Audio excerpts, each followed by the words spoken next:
बंधुओं दर्शन कीजिएगा, भागवत में कितने स्कंद हैं? 12।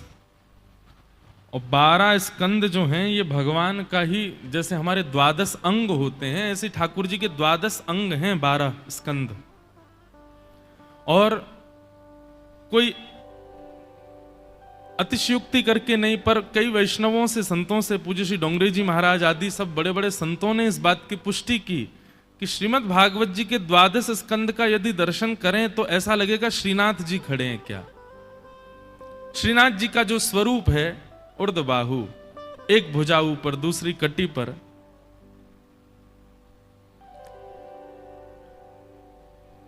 जैसे श्री पंडरीनाथ भगवान के विषय में आज शंकराचार्य भगवान लिखते हैं कि पंडरीनाथ भगवान कमर पर हाथ रख के इसलिए खड़े हैं मानो वो हमको संकेत कर रहे हैं कि भाई जो मेरे आश्रय में है उसके लिए भवाटवी में, भवसागर में जल केवल कमर तक है।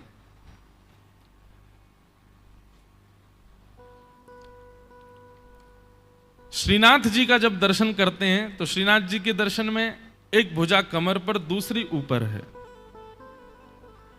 तो मानो श्रीनाथ जी के स्वरूप में वही पंडरीनाथ भगवान आज्ञा कर रहे हैं, जो मेरे शरणागत हैं, भक्ति के पथिक हैं, वैष्णव पथिक हैं, उनके लिए तो जल कट्टी तक है, पर जो मेरे शरणागत नहीं हैं वह भी यदि मेरे वैष्णवों का संग करें या मुझ पर कभी भूल करके भी मेरे समीप आ जाएं तो डूबते हुओं को भी मैं उठा लेता हूं। ऊर्ध्वबाहु, तो एक भुजा ऊपर की ओर है, डूबते हुए को नीचे नहीं रखा जाता।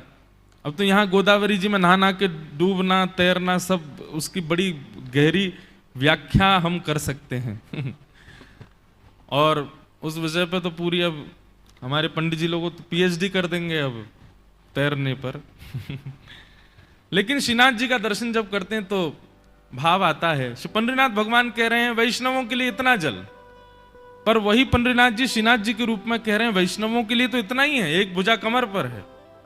और दूसरे भाव से कह रहे हैं जो मेरी शरण ग्रहण कर लेते हैं, वैष्णव नहीं है, उनके लिए गहराई तो है पर वो डरे ना, उनको मैं ऐसे भुजा में उठा लूंगा, उनको डूबने नहीं दूंगा।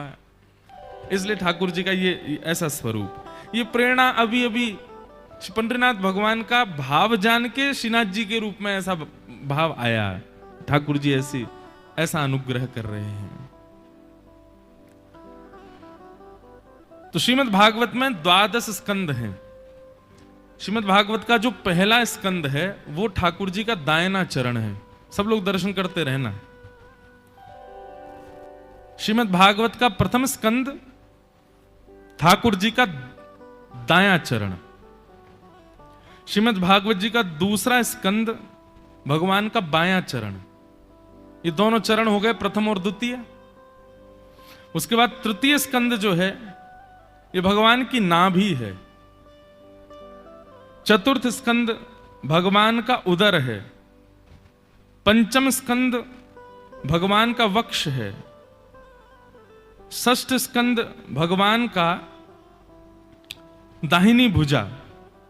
सप्तम स्कंद भगवान की बाईं भुजा। अष्टम स्कंद भगवान का कंठ। नवम स्कंद भगवान का वक्ष का ऊपरी भाग।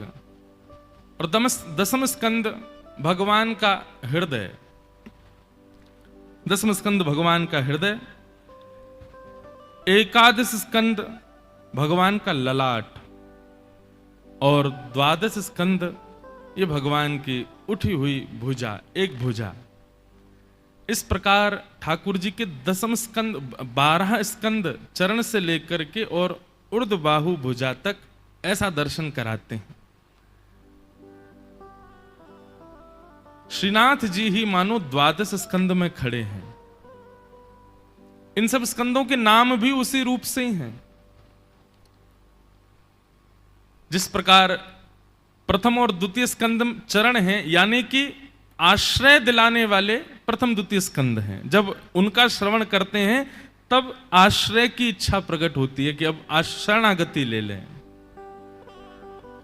इसी प्रकार ठाकुर जी का प्रत्येक स्कंद ही श्रीमद् भागवत के स्कंद ही भगवान के अंग हैं, और इन स्कंदों में जो श्लोक हैं ये ही भगवान के रोंकूप हैं, रोए हैं। इनके आश्रय में रह करके हम लोग विगत 1 महीने से मानो ठाकुर जी के प्रत्येक स्कंद और रोए कूपों में ही अभी भ्रमण कर रहे हैं। और यह भी अतीव है, कई विषय भी अभी भी जल्दी जल्दी कहे हैं, यदि उनका और विस्तार करें तो वो और बृहद हो। अब भूगोल खगोल का वर्णन हमने तो ऐसी सुना दी है। भूगोल खगोल, भूगोल यानी कि पृथ्वी, खगोल माने आकाश। अब पृथ्वी कैसी है? पृथ्वी में 7 द्वीप हैं, 7 समुद्र हैं, 9 वर्ष हैं, अनेक मनवंतर हैं। उन 9 वर्षों की व्याख्या, उन 9 द्वीपों की व्याख्या, 7 द्वीपों की व्याख्या, 7 समुद्रों की व्याख्या, इतना विस्तृत है भागवत में विषय। अभी भी हम लोग एक प्रकार से बहुत सूक्ष्मता कहते हुए चल रहे हैं, अभी भी विस्तार नहीं किया है विषय का। ऐसी श्रीमद् भागवत जी जिनके आज हम हृदय का दर्शन कर रहे हैं। बंधुओं, वैष्णव को प्रयास करना चाहिए कि भागवत में जो वर्णित स्तुतियां हैं ना, जो नित्य भागवत सुनने वाले श्रोता हैं, वह प्रयास करें कि अब ठाकुर जी के जो स्तुति प्रकरण हैं भागवत में, या गीत हैं, जैसे गोपी गीत है, रुद्र गीत है, युगल गीत है, वेणु गीत है, इन सब का पाठ किया करे और उनके भाव समझ करके ठाकुर जी के सन्मुख उन्हीं भावों को प्रस्तुत किया करे। क्योंकि नित्य भागवत सुनने वाली की अब स्थिति थोड़ी ऊंची हो चुकी है, तो उसको ये प्रयास करना चाहिए। और देखिए, पाठ का मतलब हिंदी अनुवाद पढ़ना नहीं होता। ये लोग कहते हैं भागवत जी का पाठ करते हैं, पर वो पाठ के रूप में हिंदी अनुवाद पढ़ते हैं। हिंदी अनुवाद नहीं। हिंदी अनुवाद पढ़ने का मतलब क्या हुआ? आप सब्जी नहीं खा रहे हो, सब्जी को ही भिन्न भिन्न करके सामने परोस रहे हो। हमने कहा घिया की सब्जी ले आओ, तो आपने एक घिया रख दिया, फिर उसके साथ में टमाटर रख दिया, उसके साथ नींबू रख दिया, नमक अलग रख दिया, मिर्च अलग रख दी, मसाले अलग रख दिए। लीजिए महाराज जी, ये पूरी सब्जी की सामग्री है। आपने व्याख्या क्यों रख दी हमारे सामने? इसको बना करके सिद्ध करके लाओ ना। श्लोक सिद्ध है और अनुवाद जो है वो उसका प्रकरण बता रहे हैं कैसे ये सिद्ध हुआ। तो हिंदी अनुवाद पढ़ने से काम नहीं चलेगा, आपको संस्कृत पाठ ही करना पड़ेगा। आप कहेंगे उसके लिए क्या करें? बहुत ध्यान से सुनिएगा, एक बात बताएं हम। कभी भी भागवत जी हो या भगवत गीता हो या जो भी ग्रंथ आप पढ़ते हैं, यहां ज्ञानेश्वरी हैं, आदि आदि जो भी भाव हैं, उनको भाषा समझ करके तो कभी मत पढ़िए। आप भाषा समझ करके जब पढ़ते हैं तो भेद बुद्धि आती है, और भेद बुद्धि आते ही उसमें फिर भाषा प्रधान होती है, विषय प्रधान नहीं होता। इसलिए क्या करें? अनुवाद पढ़ करके समझ लीजिए और फिर किसी वक्ता की कथा में सुन लीजिए। सुन करके वो भाव पुष्ट हो गया, भाव समझ आ गया। भाव समझ करके अब गोपियां गोपी गीत गा रही हैं। कहां बैठी हैं? यमुना के तट पर बैठी हैं। ठाकुर जी अंतर ध्यान हो गए, किशोरी जी के चरणों में प्रार्थना गोपियां कर रही हैं। विरह व्याकुल अपने घर परिवार आदि सबका त्याग करके गोपियां अर्धरात्रि में आई हैं। ये स्थिति है उनकी, उस स्थिति का चिंतन करो।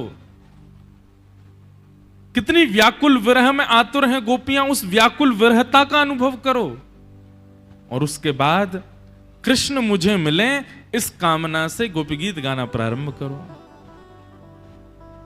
आप जैसे ही पढ़ना प्रारंभ करेंगे, विश्वास मानिए, जब आप भाव प्रधान मान करके और स्थिति प्रधान हृदय में धारण करके उस विषय को पढ़ना प्रारंभ करेंगे, अपने आप आपको वो कंठस्थ होता जाएगा, उसके और नवीनतम भाव आने लग जाएंगे।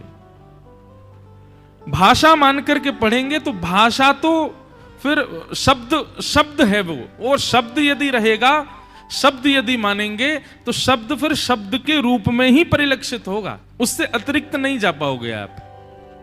ऐसे ही हमारे रसिक जनों के पद हैं, वो पद पढ़ते समय आपको शब्द पर ध्यान नहीं देना है कि पद में शब्द क्या लिखा है, वो शब्द लिखा है, चिंतन करो उसका भाव क्या है। कल हमने एक पद गाया था, ठाकुर जी किशोरी जी से पूछ रहे हैं, हे लाडली जी मैं आपको कैसा लगता हूं।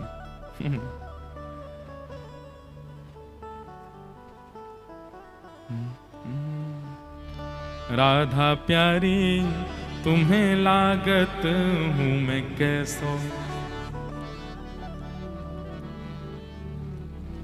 हे किशोरी जी सब मेरी प्रशंसा करते हैं, सब बताते हैं कि मैं कैसा हूं।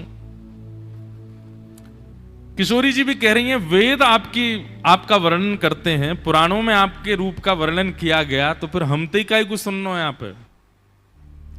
बोले भले ही वेद मेरा वर्णन करते हैं, भले ही बड़े बड़े विद्वान मेरा वर्णन करते हैं, सब वर्णन करते हैं, पर मेरी इच्छा तो आप तो सुनवे की है ना। आप बताओ मैं आपको कैसा लगता हूं। श्री राधा रानी तुम्हें लागत हूं मैं कैसो, बूझन की अभिलाष रहत मन। बूझन मतलब पूछने की। ठाकुर जी कह रहे हैं पूछने की अभिलाषा, पूछने की इच्छा तो बहुत होती है मन में, पर सकुच लगत मन ही मने सो। मन में एक संकोच आता है आपसे पूछने में, और संकोच के कारण मैं आपसे पूछ नहीं पाता हूं। लेकिन श्यामाजू मेरी बड़ी इच्छा होती है कि मैं आपसे पूछूं कि मैं आपको कैसा लगता हूं, क्योंकि आपके बगल में बैठे वालों एको गुण नहीं है मुंह में। आप इतनी सुंदर हैं, आप ऐसी तप्त कांचन गौरांगी। महाराज एक जगह वर्णन आता है कि जब ठाकुर जी और किशोरी जी दोनों लुक्का छुप्पी, हमारे यहां उसको दुबका धाई बोलते हैं, आपके महाराष्ट्र में क्या बोलते हैं?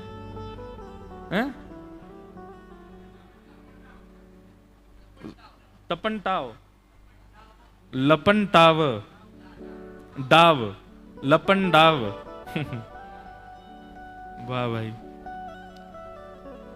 हम वृंदावन जाके किसी से बोलेंगे लपन डाव खेलना है।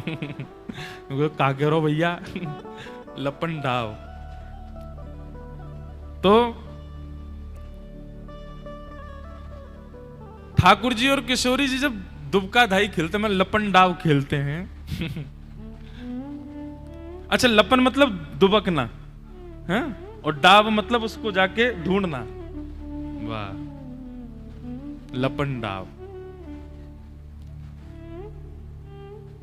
तो किशोरी जी और ठाकुर जी जब दोनों दुबका धाई खेलते हैं, छुपन छुपाई खेलते हैं, क्रीड़ा करते हैं, किलोल करते हैं कुंज में। अच्छा ये देखो, करते थे नहीं बोलना, कभी भी करते हैं आज भी।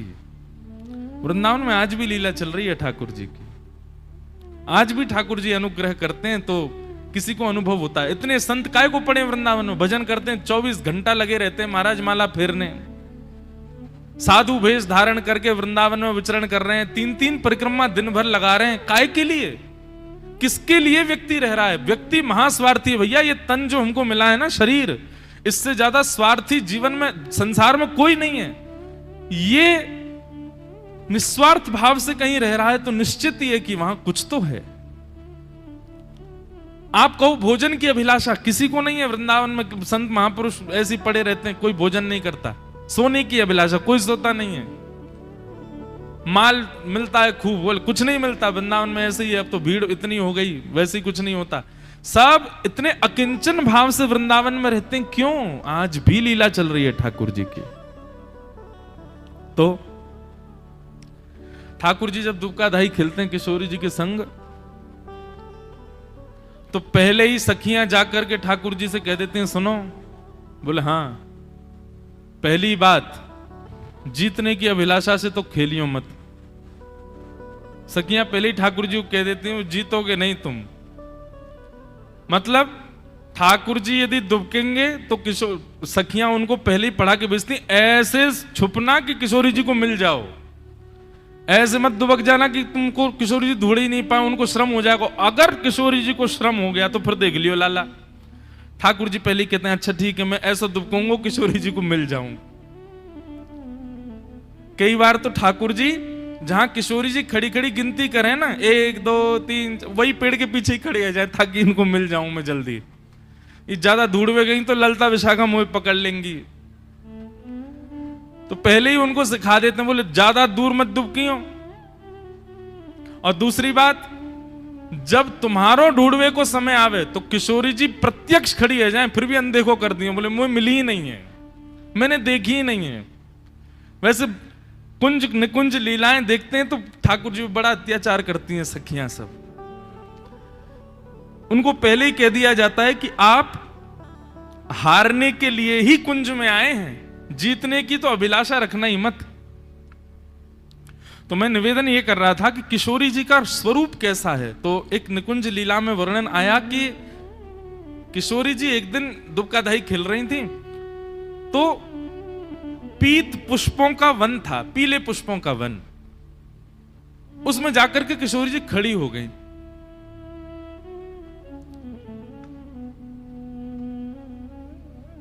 संभवतः उस दिन ठाकुर जी नील वर्ण की पोशाक पहन के आए थे और किशोरी जी पीत वर्ण की पोशाक। तो कई बार क्या होता है कि सूर्य के प्रकाश से जो वस्तु होती है उसका प्रकाश हम पर पड़ता है। जैसे सफेद मार्बल हो और सूर्य का प्रकाश हो तो अनायास आपके ऊपर भी सफेदी आती है। तो सूर्य के प्रकाश से पीत पुष्पों के प्रकाश किशोरी जी पे पड़ने लगा और ऐसा प्रकाश पड़ा कि ठाकुर जी सामने खड़े हैं, फिर भी किशोरी जी उनको दिखी नहीं, वो पुष्प जैसी ही हो गई, उनका वर्ण वैसा ही हो गया। ठाकुर जी बोले मैं ऐसा करूंगा, लेकिन ठाकुर जी ये भूल जाएं कि मैं तो सांवरा हूं, कितनों प्रकाश कर लो कारो कारो अलग ही दिखूंगा। किशोरी जी का स्वरूप ऐसा है, गौर वर्णा है, तप्त कांचन गौरांगी हैं, वो जिस स्थान पर जाती है वहां का रंग उनके ऊपर आ जाता है। पर ठाकुर जी तो गहरे रंग के, सांवरे रंग के, बेचारे जहां जाए वहीं पकड़ लिए जाएं। बस एक ही जगह है जहां ठाकुर जी पकड़े नहीं जा सकते, अमावस्या की रात्रि। वहां में तो ठाकुर जी तभी मिलेंगे जब हंसेंगे, जब दांत दिखें तब पता चलो ओ ये खड़ो कन्हैया। नहीं तो ठाकुर जी तो अंधियारी रात में खो जाएं, मिले ही ना। एक पद में गाया करता हूं ना, ठाकुर जी किशोरी जी के पास एक दिन दर्पण लेके आए। अच्छा, ठाकुर जी सब जगह अपने मान की इच्छा नहीं रखते, पर किशोरी जी नेक बड़ाई करने मेरी या के लिए ठाकुर जी पूरे दिन घूमते रहे। अब यहां पे इस पद में कह रहे हैं, राधा प्यारी तुम्हें लागत हूं मैं कैसो। ऐसा ही एक पद सूरदास जी का है, उसमें ठाकुर जी कहते हैं, हे श्यामाजू नेक दर्पण में देख के तो बताओ हम दोनों में सुंदर कौन है।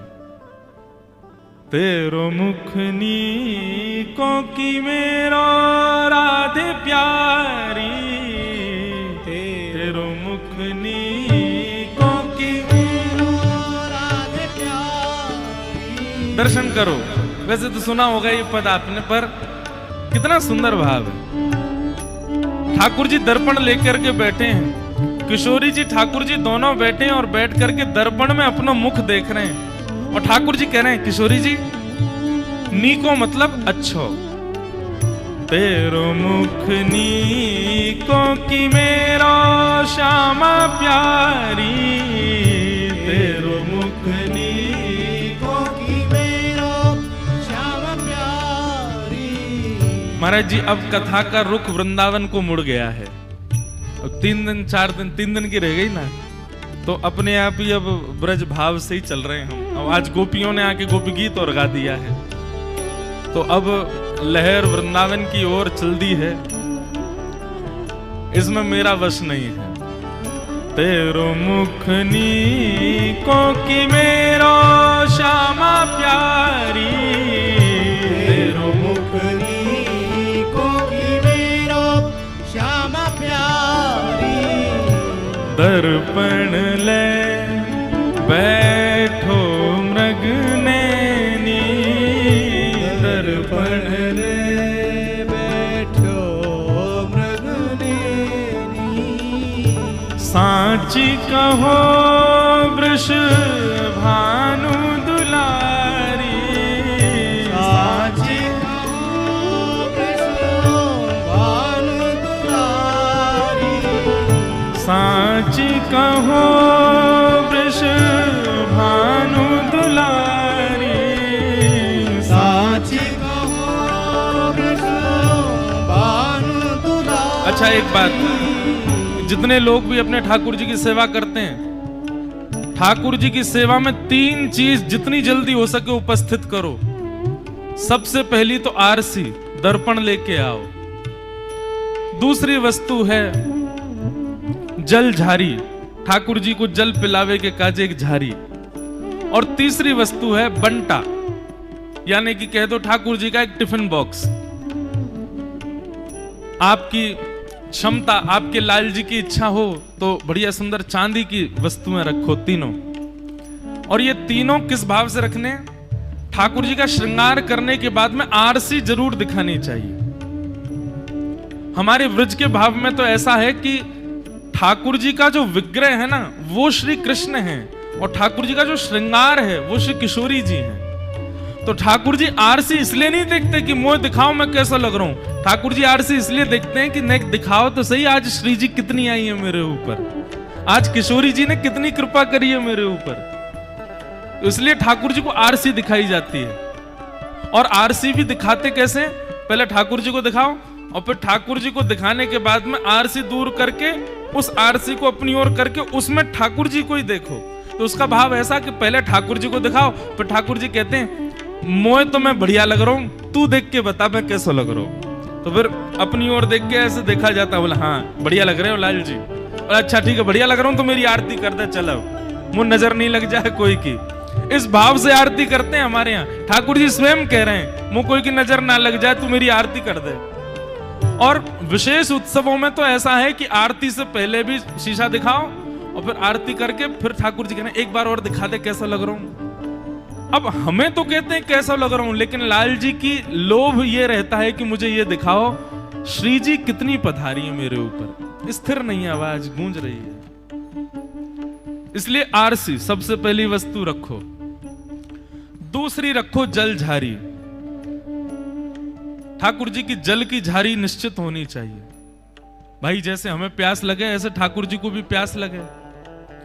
और जल झारी में जल भरते समय यमुना जी का आवाहन करो, हे यमुना मैया आप मेरे लाला की प्यास बुझाइयो, सदा या जारी जी में विराजो। और वैसे तो पुष्टि मार्गीय भाव से ऐसा है कि जल झारी जी को लाल कपड़े में ढक, मतलब यमुना जी है ना बहू हैं तो उनको चुनरी उड़ा करके रखते हैं, तो जल झारी।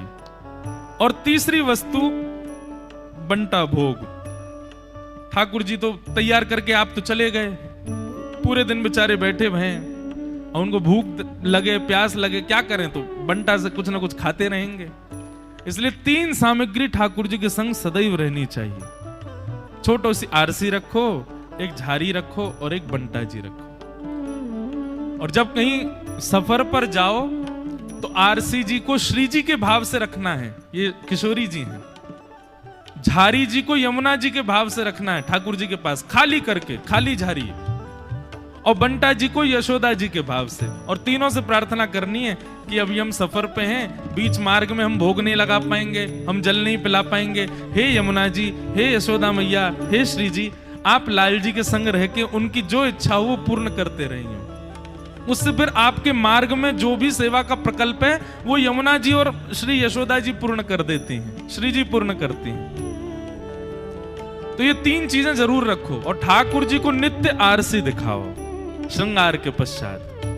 तेरो मुख नीको की मेरो श्यामा प्यारी, तेरो मुख नीको की मेरो श्यामा प्यारी। हमसे कहो तुम ही क्यों ना देखो, हमसे कहो तुम ही। किशोरी जी कह रही हैं हमसे क्या पूछ रहे हो, आप खुद ही देखो, खुद देखो आरसी में कैसे लग रहे हो। हमसे कहो तुम ही क्यों ना देखो, हमसे कहो तुम ही क्यों ना देखो। हम गोरी तुम श्याम बिहारी,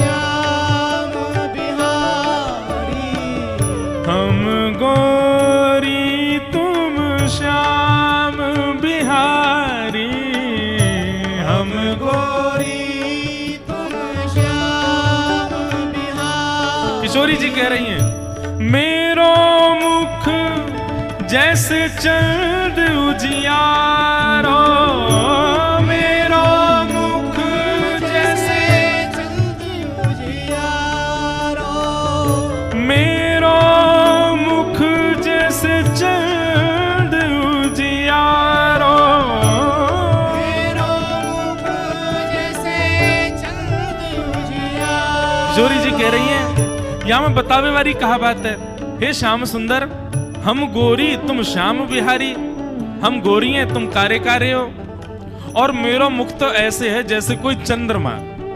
किशोरी जी ने कितरा के कह रही है, मेरा रूप तो ऐसा जैसे कोई चंद्रमा। ठाकुर जी बोली, तो तुम चंद्रमा, तो मैं तो सूर्य से कम थोड़ी हूं, मैं तो सूर्य के समान हूं। किशोरी जी बोली, हम बे सूर्य हो आप, तो फिर कहा लगूं मैं।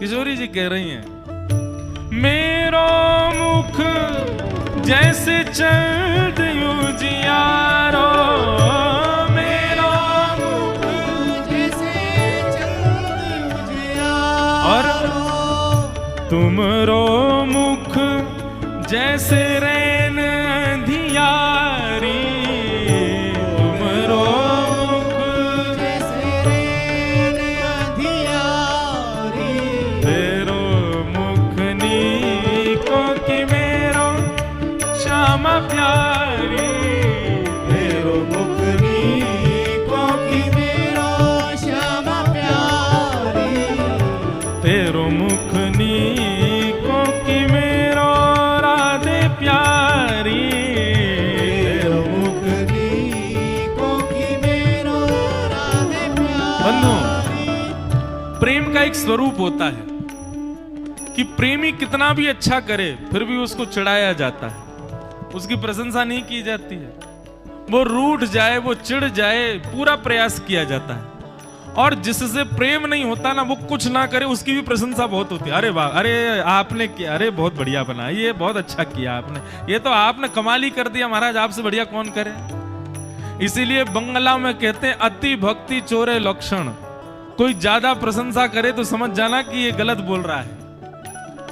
लेकिन प्रेम का स्वरूप होता है कि प्रेमी जल्दी प्रसन्नता नहीं करता, वो तो थोड़ी बहुत देर खींचता है आपके भावों को, आपको थोड़ा चिढ़ाएगा आपको। तो ऐसे ही ठाकुर जी पूर्ण प्रयास करते हैं श्री जी को प्रसन्न करने का, और श्री जी पूर्ण प्रयास करती हैं कि चिढ़ जाएं कैसे भी।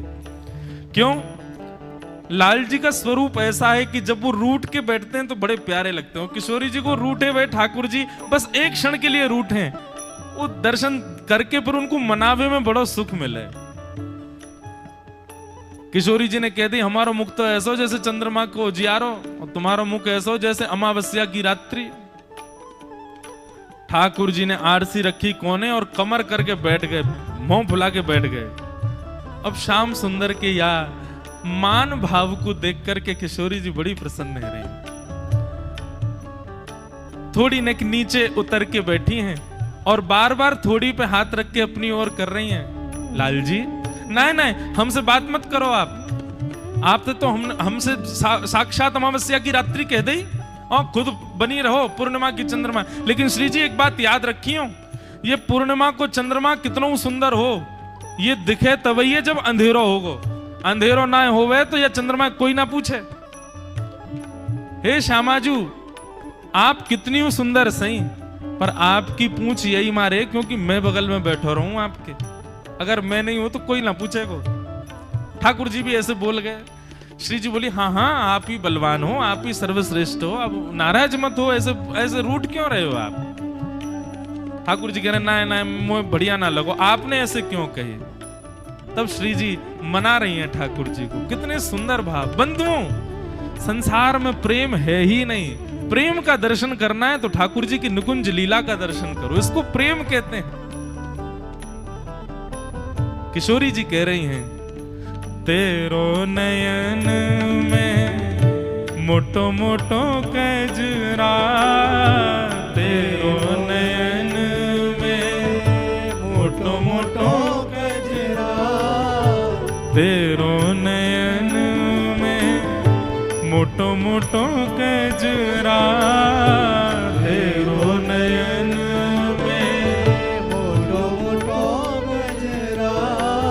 हे लालजू देखो यशोदा मैया कैसो मोटो मोटो काजर लगा के भेजा है आप। एक तो आपकी आंख इतनी सुंदर, ऊपर से ऐसे मोटो मोटो काजर लगा के आमे। कौन ना आपके या रूप को देख करके लालायित होगो आपसे मिलवे को। लेकिन श्याम सुंदर ने एक मेरी ओर देखी हो। ठाकुर जी देखने लगे, तुमको मेरे नेत्रन में काजर दिखाई दे रहा है? ठाकुर जी बोले हाँ दिख तो रहा है, लेकिन आप स्पर्श करके देखो मेरे नेत्रन में काजल नहीं है। श्री जी कह रही हैं क्यों?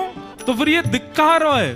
बोले ये काजर नहीं है, मेरे नैनन में तो श्याम सुंदर ही बैठे हैं, ये कृष्ण ही बैठो है।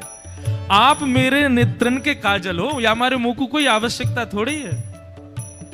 हमरे नयन में तुम बनवारी, हमरे नयन में तुम बनवारी, हमरे नयन में तुम बनवारी, हमरे में तुम बनवारी। और तुम तो नख पे गिरिवर धारो,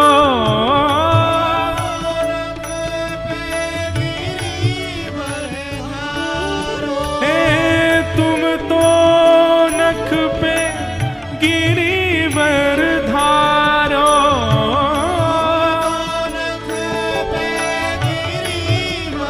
पर हम उर्धार रहे गिरधारी, हम उर्धार रहे गिरधारी। हे श्याम सुंदर, आपने तो अपने बाम हस्त की कन्नी उंगली पे गिरिराज जी उठाए, पर आप तो ज्यादा बलवान तो मैं हूं। ठाकुर जी बोले आप कैसे बलवान? बोले आपने तो केवल गिरिराज जी उठाए हैं, और मैंने तो गिरवर धारी अपने चित्त में धारण कर रखो है, तो मैं बलवान हूं ना ज्यादा। हम उर्धार रहे गिरधारी, हम उर्धार रहे गिरधारी। तेरो मुख नीको की मेरो राधे प्यारी, तेरो मुख नीको की मेरो राधे प्यारी। हे सूरदास या छवि की शोभा, सूरदास या छवि की शोभा, सूरदास या छवि की शोभा, सूरदास या छवि की शोभा। इन नैनन सो टरत न तारी, इन नैनन सो सोटरत नटारी। तेरो मुख नीको की मेरो राधे प्यारी, तेरो मुख नीको की मेरो राधे प्यारी। हाँ मेरो राधे प्यारी, हाँ मेरो राधे प्यारी। हे मेरो श्यामा प्यारी, हाँ मेरो श्याम प्यारी। हे मेरो राधे प्यारी। ओ मेरो राधे प्यारी। और श्री जी की दो बातन को सुनकर के ठाकुर जी मान जाएं, ठाकुर जी रीझ जाएं, उन्हीं के है जाएं। बस इतनी बात कहिए, देखो आपके आंखन में तो काजल लगो, मेरी आंखन में आप लगे भये हो। बस इतनो सुन के तो मुस्कुरा गए। और अगली बात जब कही, बोले आपने गिरिराज जी धारण किए और हमने हृदय में आप धारण किए, यह सुन करके तो श्याम सुंदर चरणन में गिर गए। अरे श्री जी नहीं नहीं, आप ही सुंदर हो, आप ही पूर्णिमा, मैं ही अंधेरो हूं, मैं ही अमावस्या हूं। श्री जी कहे नेक में तो मान जाए, मान ठाकुर जी पर करनो आवे ही ना है। तो हमारी श्यामा जो बड़ी सुंदर है, श्री जी को स्वरूप कैसा है? तप्त कांचन गौरांगी, इतनी सुंदर है। तो ठाकुर जी आज श्री जी से कह रहे हैं, हे श्यामाजू आप इतनी सुंदर, मैं तो आपके बगल में बैठे हुए के योग्य भी ना हूं, ना मेरा रूप इतना सुंदर, ना मेरे गुण, ना मेरा स्वभाव, फिर भी मेरे मन में एक कौतूहल होवे, हे राधा प्यारी तुम्हें लागत हूं मैं कैसो, आपको मैं कैसा लगता हूं। और बंधुओं ये सब लीला हमारे ब्रज के रसिक जनों के प्राण हैं। वो इस भाव को सोच करके करते हैं कि ये त्रिलोकीनाथ जगन्नाथ हैं, ये तीनों भुवनों के स्वामी हैं, लेकिन वृंदावन में आकर के कितने सहज हो जाते हैं ठाकुर जी, ऐसे लीला करते हैं जैसे कोई सामान्य व्यक्ति हो। और सामान्य व्यक्ति तो फिर भी काम लोलुप पे होकर के क्रिया करेगा, संसार के किसी विषय आसक्त होकर के, लेकिन यहां कोई विषय नहीं है, यहां कोई काम नहीं है, यहां कोई संसार का विषय नहीं है, ये विषय निवृत्ति लीलाएं हैं। बल्कि आप लोग विश्वास नहीं मानेंगे, इन लीलाओं का चिंतन करने वाले हमारे वृंदावन के बड़े बड़े साधु सन्यासी हैं, विरक्त हैं। वो कभी माताएं बहनों से नेत्र मिला तक के बात नहीं करते, ऐसे संत जन इन लीलाओं में रमे रहते हैं। कभी भी भूल करके भी इनमें काम का दर्शन मत करना, कोई इस लीला में किसी विषय का दर्शन मत करना, क्योंकि संसार के लोग श्री कृष्ण को कभी कभी विषयासक्त दिखा देते हैं। मुझे बहुत पीड़ा होती है वो देख करके, इसीलिए ये सब विषय मंच पर मैं नहीं बोलता। किशोरी जी से पूछ रहे हैं आपको मैं कैसा लगूं। भोरोरी गिनत चतुर के भामिनी। हे श्यामाजू एक बात सांची बताऊं, मैं वैसे बहुत भोरा हूं मैं, पर ये सबरी गोपीन ने मुझ को चतुर चतुर बताए करके मेरी बदनामी कर दी है कि मैं बहुत चतुर हूं। पर श्यामाजू मैं सांची बताऊं, मैं अपनी बड़ाई ना करूं, लेकिन मैं बहुत भोरा हूं। अपने ही बदन बखानों जैसा, जैसे मेरा बदन पूरा कोमल है ना, वैसा ही हूं मैं। हे श्यामाजू पर मैं आपसे सुनना चाहूं, और बलि बलि जाऊं या वृंदावन की, वृंदावन हित रूप पे बलि जाऊं। क्यों? या वृंदावन ने मुंह पे बहुत बड़ी कृपा करी। श्री जी बोली कैसे? बोले तुम जो मिली मेरो भाग सो ऐसो। आप मुंह को या वृंदावन की कृपा से मिली, या हमारे यहाँ वृंदावन की बड़ी बलैया लाऊं मैं, या हमारे ठाकुर जी को बहुत प्रिय है वृंदावन, क्योंकि यही वृंदावन ने श्री जी से मिलवाया है ठाकुर जी को। श्री जी को इसलिए प्रिय क्योंकि यही वृंदावन ने ठाकुर जी से मिलवाया हो श्री जी को। प्रेम नगर है वृंदावन। ठाकुर जी की बात सुनकर के श्री जी उत्तर दे रहे हैं, हे श्याम सुंदर, प्रीतम तुम मेरे द्रगन बसत हो, प्रीतम तुम मेरे द्रगन बसत हो। हे श्याम सुंदर, बाहर की बात कछु भी हो, पर आप वास्तव में तो मेरे नेत्रन में विराज हो। और कहा भोरे हुए के पूछत हो, ये भोरे होकर के जो आप पूछ रहे हो, चतुराई कर जू हसत हो। ये भोरे भारे बनकर के मुंह से पूछ रहे हो और चतुर बनकर के हंस रहे हो। आप सब जानो, क्योंकि आपको सब सच्चाई पता हो कि आप सदा मेरे द्रगन में बसे हो। लीजिए परखे स्वरूप आपनो, पुत्रिन में प्यारे तुम ही लसत हो। हे श्याम सुंदर, आपको ऐसा लग रहा है कि आप मेरे योग्य नहीं हो, मेरे नेत्रन में झांक करके देखो। मेरी पुत्रीन में जो काली माँ है ना, पुत्री कहते नेत्रों के बीच के हिस्से को, उन पुत्रियों में आप जब गौर से देखेंगे तो आपको कुछ और नहीं दिखेगा, आप ही दिखोगे, क्योंकि मेरे नेत्रन की पुत्री आप ही हो श्याम सुंदर। ये आपको वर्ण कारो होना ये कोई दोष थोड़ी है, ये तो मेरे नेत्रन को श्रृंगार है। वृंदावन हित रूप बली गई, कुंज लड़ावत ही हुलसत हो।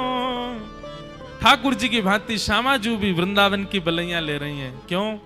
बोले कुंज निकुंज यानी प्रकट किए हमारे आपकी लीला के लिए, या वृंदावन की बलि बलि जाऊं।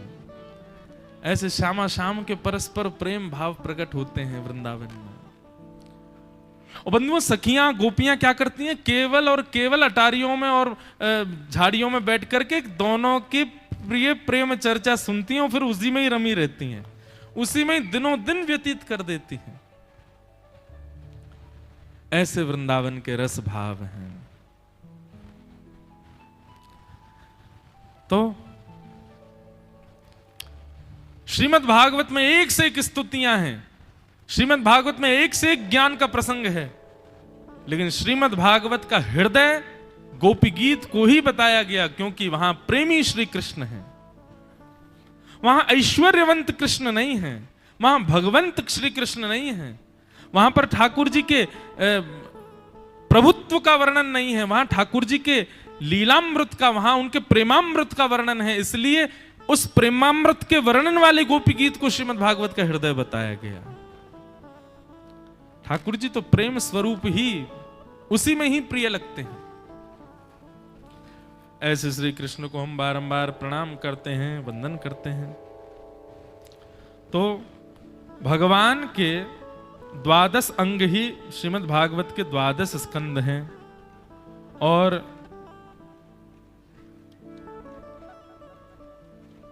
इन्हीं 12 स्कंदों के